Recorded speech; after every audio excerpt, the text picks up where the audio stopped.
지금 보여드리는 게 i투자라는 회사에서 코스피, 시가총액이랑 그 회사들의 자본 총계 그걸 차트로 만든 건데 재밌죠? 파란색이 시가총액이에요. 빨간색은 자본 총계. 그러니까 자본 총계가 이렇게 쭉 우상향한다는 거는 회사들이 성장을 한다는 거죠. 느리던지 어쨌든 계속 성장을 한다는 건데 대부분 시가총액이 자본 총계 위에 있었습니다. 위에 있었는데 지난 20년 동안 봤을 때 시가총액이 자본 총계 밑으로 내려왔을 때가 2008년 금융위기 요때 한 번 하고 이번에 바이러스 요때 한 번 그리고 지금 딱 요렇게거든요. 근데 시간이 지나고 봤을 때는 이때가 굉장히 좋은 매수 타이밍이었다라는 거거든요. 예전에 과거 역사를 봤을 때. 그러면 그렇게 봤을 때 지금도 굉장히 좋은 매수 타이밍이거든요. 이 자료로만 봤을 때는 굉장히 좋은 매수 타이밍이 들어오는 건데 사실 퀀트 투자하고 이런 사람들은 자기만의 방식으로 이런 비슷한 자료들이 있어요. 저 같은 경우도 있고 좋아하는 자료들이 있죠. 근데 제 자료를 봐도 사실 거의 비슷해요. 지금은 굉장히 좋은 매수 타이밍이거든요. 너무 싸다 회사들이. 매수하기엔 너무 좋은 시점이다. 이런 게 제 자료에도 나오는데 뭐 시중에 봤더니 그런 얘기도 있더라고요. 이번에는 틀리다. 이번 하락은 틀릴 것이다. 왜냐면 40년 만에 오는 굉장히 큰 인플레이션이고 물가 상승이고 웬만한 자료들로는 데이터가 너무 작다. 지금 이것도 그렇죠. 사실은 20년 정도의 자료인데 40년 만에 처음 오는 인플레이션이고 하락장이다 이러면 이 자료 가지고는 또 틀릴 수도 있겠죠. 거기서부터는 이제 개개인들이 성향이나 생각이 틀릴 수 있는데 저 같은 경우는 매수하는 게 맞다고 봐요. 굳이 이 자료를 봐서 그런 게 아니라 제가 보고 있는 다른 자료들, 제 자료들 쭉 데이터들을 봤을 때 그런데 뭐 예컨대 그래요. 뭐 퀀트 투자를 한다. 자기가 데이터라든지 이런 거 위주로 좀 시장을 봐가면서 투자를 한다라는 사람들은 무조건 자기만의 자료들이 있을 거예요. 뭐 예를 들면 그런 거죠. 지금 이건 코스피 차트 월봉인데 한 20년치. 만약에 자기가 매수 조건이 그냥 PER로 봤을 때 PER 기준으로 5에서 뭐 한 10 정도에 들어가 있는 회사들만 자기가 매수를 검토를 하겠다라고 하면 회사 한 2,000개 정도 중에 이 조건을 충족하는 회사가 몇 개인지 처음에 쭉 찾아보는 거죠. 이제 필터링 검색을 했을 때 만약에 그냥 100개가 나왔다고 쳐요. 이 시점에 100개가 나왔다고 쳐요. 근데 요런 시점에 똑같은 조건으로 검색을 해봤더니 한 500개가 나왔다고 쳐요.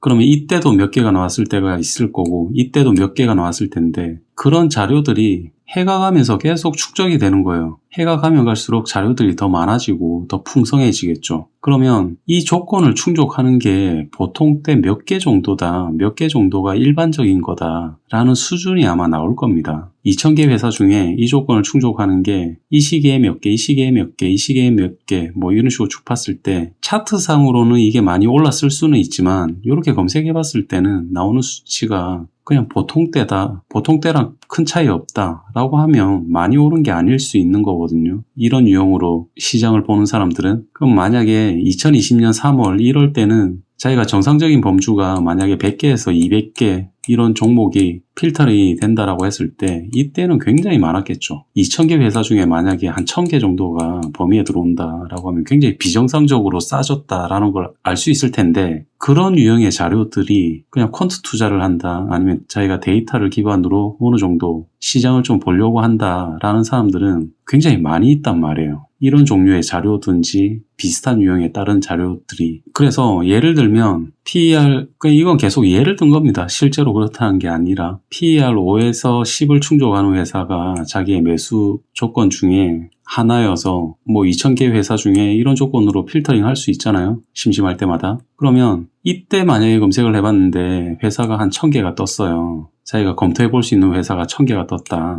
보통 때는 100개에서 200개 수준이 보통이다 라고 했을 때 근데 이때쯤 됐을 때 차트가 많이 올랐지만 차트로 봤을 때는 되게 많이 올랐는데 이 조건으로 검색을 해봤더니 뭐 한 150개일 수도 있단 말이에요. 그러면 많이 오른 게 아니거든요. 진짜 많이 올랐을 때는 이게 일반적인 조건이라면 뭐 한 50개가 되든지 30개가 되든지 이런 수준이 되면 굉장히 많이 오른 게 되겠죠. 정상 범위를 확 넘어섰다. 자기만의 어떤 자료를 봤을 때 사실 그런 유형으로 보는 사람들이 오히려 더 정확합니다. 차트를 보는 것보다 훨씬 정확해요. 저는 이런 유형도 쓰고 다른 유형도 쓰고 혼자 쓸데없는 짓을 많이 하는데 뭐 어찌되든 공통적으로 봤을 때 이때 굉장히 쌌었고요. 이때 굉장히 쌌고 지금도 굉장히 쌉니다. 객관적으로 제가 자료를 놓고 봤을 때는 굉장히 싼 게 맞아요. 지금은. 그래서 이제 그런 유형으로 투자를 한다라고 이제 아이디어를 이제 접근을 한다면 어떤 유형인지 한 번씩 보여드릴게요. 요거는 제 실제 계좌 중에 하나인데 요 계좌 내역을 보면 특이한 거는 약간 좀 그런 거죠. 2020년도 뭐 한 7월 달에 예를 들면 이 계좌에 현금을 그냥 더 집어넣었어요. 이때 주식을 좀 더 사도 된다 라는 생각을 한 거거든요. 20년 7월에. 근데 차트상으로 봤을 때는 어떠냐면 20년 7월이면 뭐 한 대충 이때쯤이에요. 그러니까 이때 왜 주식을 사도 된다라고 생각을 하냐라는 거죠. 왜냐면 그때 당시에 자료들을 봤을 때는 굉장히 매수하기 좋은 시점이었거든요. 이때는 저 같은 경우에. 근데 차트만 봤을 때는 전혀 좀 안 그럴 거예요. 근데 좀 더 나아가면 이게 시간의 흐름을 보여드리면 이렇게 거의 그냥 계좌에 돈이 이만큼 있었다고 치면 거의 전체를 뭐 다 주식이나 채권이든 뭐 이런 쪽에 다 투자가 다 들어가 있었는데 조금 변화가 생긴 거는 이때죠. 21년도 6월 달에 거의 한 절반 정도를 다 팔아버린 것 같아요. 계좌에는 1,700만 원이 있는데 주식으로 가지고 있는 거는 900만 원 정도로 확 줄여버렸는데 거의 한 절반 정도를 팔았죠. 그러고 나서 7월 달이 됐을 때는 거의 다 팔아버립니다. 90만 원 남기고 거의 한 100만 원 정도만 남기고 나머지를 또 다 팔아버렸어요. 7월 달. 근데 8월 달에는 그것도 다 팔아버리고 이 중에서 1,700만 원이 있던 계좌에서 800만 원을 인출을 해버려요. 800만 원을 빼버리는데 근데 그때 그 시기가 어땠냐면 이게 6월이거든요. 이게 7월이고 그러면 이 시기에 이런 식으로 자금을 확 빼버린 거는 어떤 마켓 타이밍이 기가 좋게 뭔가 맞췄다 이런 게 아니라 그냥 자료들 보고 데이터로 움직여서 그래요. 근데 제가 알기로 저만 그러는 게 아니라 어떤 퀀트 투자를 한다든지 이런 사람들은 그런 게 되게 많거든요. 이런 유형으로 하는 사람들이 되게 많아요. 제가 알기로는. 이때는 제가 제 자신을 통제 못할까봐 여기 있던 것 중에 약간 위험 신호가 떠서 한 800만 원 정도 인출을 했어요. 돈을 아예 빼버렸는데 그러고 나서 계좌에 한 900만 원 정도만 남기고 돈을 다 빼버렸어요. 다 빼버리고 나서 그 다음에 어떤 일이 있었냐면 900만 원 가지고 계속 그냥 이 돈으로 알아서 소액으로 조금씩 투자했다가 300 넣었다가 400만 원 또 주식 사기도 했다가 시간이 지나고 한 4월 달 돼서 900만 원이었던 게 한 1000만 원까지 그래도 올라왔어요. 수익이 좀 났는데 1000만 원 됐을 때 5월 달에 이걸 다 인출을 해버렸어요. 정확하게 4월 말이죠. 4월 말에 그냥 계좌에 돈을 다 빼버렸어요. 다 빼버리고 그냥 쉬어버렸죠. 그래서 4월 말이면 대충 한 이때쯤에 돈을 다 빼고 그냥 쉬어버렸는데 그러고 나서 다시 투자를 한 건데 투자 자금을 다시 또 넣기 시작했거든요. 이 계좌 같은 경우는 7월 달에 다시 조금씩 넣고 있는데 다른 계좌들 같은 경우는 6월 달부터 돈이 다시 투입된 계좌도 있고 4월이랑 5월 달에 저는 되게 매도를 많이 했었거든요. 뭐 물론 마켓 타이밍을 하면 안 된다 그런 사람들도 많은데 뭐 제 생각도 그래요. 마켓 타이밍에 그렇게 의지하는 건 좋지 않은데 저 같은 경우는 일부 계좌에서 아예 그런 거 신경 안 쓰는 계좌가 있고 그렇게 하는 계좌가 있거든요. 이 계좌 같은 경우는 순수하게 제 퀀트 방식으로 투자를 해서 그런 건데 기본적으로 깔려있는 생각은 어떤 거냐면 이 계좌에서는 어차피 뭐 예전에 1000만 원 놓고 뭐 시작을 했을 때 수익이 한 300만 원 이상이 나 있단 말이에요. 이미 수익이 나 있으니까 이 계좌에서는 300만 원을 입금을 시키고 이 300만 원을 내가 다 잃는다고 한들 손해볼 건 없단 말이에요. 제 원금에서. 수익이 누적으로 봤을 때 300만 원 이상이 나 있으니까 이 안에서 넣더라도 뭐 손해보는 건 없잖아요. 뭔가 좀 얍삽하기도 하고 잔머리 쓰는 것 같기도 한데 하여튼 저 같은 경우는 원금을 잃는 걸 굉장히 싫어하기 때문에 굉장히 보수적으로 해서 좀 그런 성향은 있어요.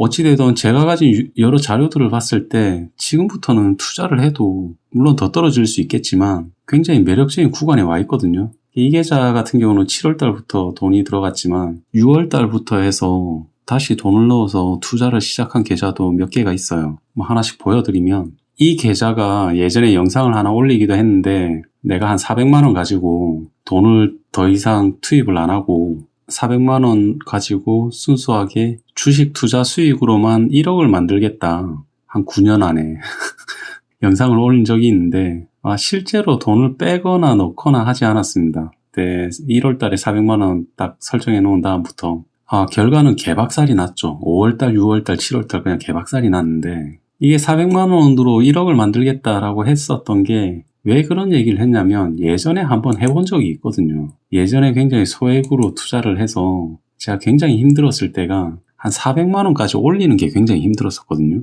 그때까지 시간이 걸리고 그리고 한 1000만 원 정도 갈 때까지 시간도 굉장히 걸렸었고 근데 그 이후로는 오히려 속도가 좀 빨랐어요. 오히려 더 어려운 게 없었는데 처음에 한 400만 원, 1000만 원 이런 단위까지 가는 게 예전에 어렸을 때는 그까지 만드는 게 굉장히 힘들었거든요.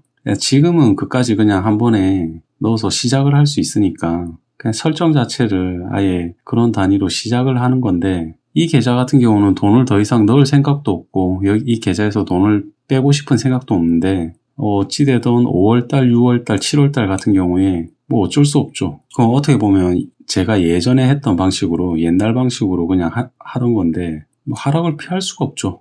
시장이 그렇게 꺾였으니까 그냥 다만 예전처럼 종목을 되게 빠르게 막 바꾼다든지 이런 거는 잘 안 되더라고요. 지금 성향이 좀 바뀌어가지고 예전엔 종목 교체가 굉장히 빠른 편이었는데 그런 식으로는 좀 투자를 안 하게 되더라고요. 그래도 예전보다는 투자 실력이 더 나아졌다고 생각을 하니까 뭐 크게 부담은 없습니다. 어떤 심적인 부담은 없는데 일단은 굳이 옛날처럼 투자를 안 하고 약간은 공격적으로 뭐 투자를 할 생각인데 해서 나중에 저도 궁금해요. 이게 어떻게 될지는. 가급적이면 예전 성향대로 한번 요건 투자를 해보려고 생각을 하고 있는 건데 예전에 키웠던 경험이 있으니까 그걸 다시 한번 반복해 보려고 하는 거거든요. 요거랑 이제 비교되는 게 이건 어떻게 보면 굉장히 공격적으로 종목 수도 되게 적죠. 하나 아니면 두 개. 지금은 거의 한 종목에 들어가 있는데 똑같이 비슷한 금액을 설정해 놓고 완전히 지금 스타일로 하고 있는 게 또 있거든요. 어떻게 보면 비교를 하는 건데 기간 동안 좀 천차만별인데 요거 같은 경우는 어떻게 보면 지금의 제 스타일대로 투자를 하고 있는 굉장히 여러 종목에 분산이 돼 있기도 하고 이건 손실을 안 보는 방향으로 계속 가는 거라 보면 그렇죠. 수익이 날 때 수익률이 그렇게 높지 못해요. 수익률이 그렇게 안 높은데 대신에 손실을 볼 때 손실폭은 굉장히 적죠. 손실을 어느 정도 좀 제어를 해서 되게 보수적으로 하고 있는 방식인데 굉장히 장기간으로 갔을 때는 나쁘진 않을 거예요. 이건 어떻게 보면 굉장히 방어적으로 투자를 하는 거라 지금의 제 스타일이라고 할 수 있는데 시장이 많이 빠지던 말든 굉장히 방어적으로 투자를 해서 어떻게 보면 지금의 제 스타일이고 종목도 되게 많이 분산이 돼 있어요. 이런 종목이 떨어질 수 있으면 다른 쪽에서 오를 수 있는 종목 뭐 두 개를 같이 엮어가지고 뭐 한다든지 다른 상품이나 원자재를 썼기도 하고요. 이거는 굉장히 방어적인데 재미가 없죠 좀. 오르락내리락 하는 게 굉장히 폭이 적으니까 재미는 없는데 요런 예전 스타일대로 가면 좀 재미는 있죠. 올랐다 내려갔다 하는 폭이 크니까. 그러니까 앞에 봤던 계좌는 순수하게 어떤 방어 형태라고 하면 이거는 어떻게 보면 순수하게 공격적인 그런 형태거든요. 예전에 제가 더 어린 시절에 완전 빠꾸 없이 그냥 공격적으로 투자할 때 지금은 사람이 굉장히 바뀌었는데 어떻게 보면 180도 바뀌었죠. 예전엔 굉장히 공격적으로 투자를 했다가 지금은 굉장히 방어적으로만 투자를 하고 있는데 공격적으로 투자할 때가 좀 그리워서 그런 게 한번 생각이 날 때가 있어서 별도의 계좌를 만들어서 그렇게 한번 해보는 거예요. 요거 같은 경우는. 그냥 반대로 지금 굉장히 방어적으로 투자를 하고 있는 계좌가 있는데 어떻게 보면 제일 큰 금액이 들어가 있는 계좌 같은 경우는 사실 잘 안 열어봐요. 어떻게 보면 억지로 안 열어보는 건데 자주 보고 싶은 생각도 없고 왜냐면 결과가 어떤 식으로 나올 거라고 스스로 그냥 좀 믿고 있어서 요런 거는 나중에 심심할 때 한 번씩 업데이트 해드릴게요. 업데이트 해드리고 거래가 끝나는 시점에 종목이라든지 이런 것도 뭐 알려드리는 것도 문제 없을 것 같아요. 그게 무슨 증권법이라든지 이런 거에 걸리는지 안 걸리는지 모르겠는데 사실 제 생각은 그래요. 주식시장이랑 상관없이 시장이 하락하든 상승하든 상관없이 사실은 항상 투자할 수 있거든요. 처음에 봤던 이런 계좌처럼 아예 돈을 다 빼기도 하고 진짜 어떤 퀀트 유형으로 소위 얘기하는 마켓 타이밍을 재가면서 하려면 할 수도 있어요. 근데 이런 유형으로 하더라도 전혀 다른 방식으로 그냥 시장에 항상 붙어있는 그런 투자를 부분적으로는 계속 해야 된다고 생각을 하거든요. 대신에 그런 거 같은 경우는 계좌가 별도로 나눠져 있는 게 편하겠죠. 심적으로도. 안 그러면은 자기 감정에 휩쓸려서 조금 바보 같은 결정을 내리기도 하니까 저 같은 경우에 이런 계좌도 있는 반면에 뭐 요런 유형들, 이거는 아예 공격적으로 그냥 빠꾸 없이 거의 한 종목에 몰빵하는 형태로 거의 가고 있는데, 이게 아마 한 1,000만원? 1,000만원 정도까지 나중에 수익이 나서 올라간다고 하면 그때쯤 되면 두 종목이 갈 수도 있고, 아니면 뭐 1,000만원 정도까지는 그냥 한 종목 계속 갈 수도 있을 것 같아요. 1,000만원이나 한 3,000만원? 2,000이나 3,000만원 정도까지는 그냥 한 종목으로 그냥 쭉 갈 수도 있을 것 같은데, 그냥 약간은 좀 빠꾸 없이 진짜 단순하게 어떻게 보면 재미 위주로 투자를 하는 것도, 그냥 계좌를 하나 별도로 터놓고 그냥 좀 소액으로 투자를 하는 거는 좀 나쁘지는 않다고 봐요. 대신에 어느 정도 선을 그어서 약간의 비교 대상을 하나 심어놓고, 뭐 이런 거 같은 경우는 어떻게 보면 제 기준에서는 FM인데, 제 기준에서는 FM대로 정석적으로 투자를 하는 거지만 굉장히 재미없고 지루한 방식, 이런 거랑 비교를 해서 아까처럼 공격적으로 투자할 수 있는 거 하나랑, 공격적으로 너무 흥미 위주로 이렇게 막 투자를 하는 경우에 이렇게 비교를 해봤다가 도저히 어떤 선을 벗어났다 싶으면 거기서 이제 그만하면 되니까, 얘는 FM대로 가져가고 이걸 계속 비교를 해봤다가 아니다 싶을 때는 그냥 얘는 접어버리면 되잖아요.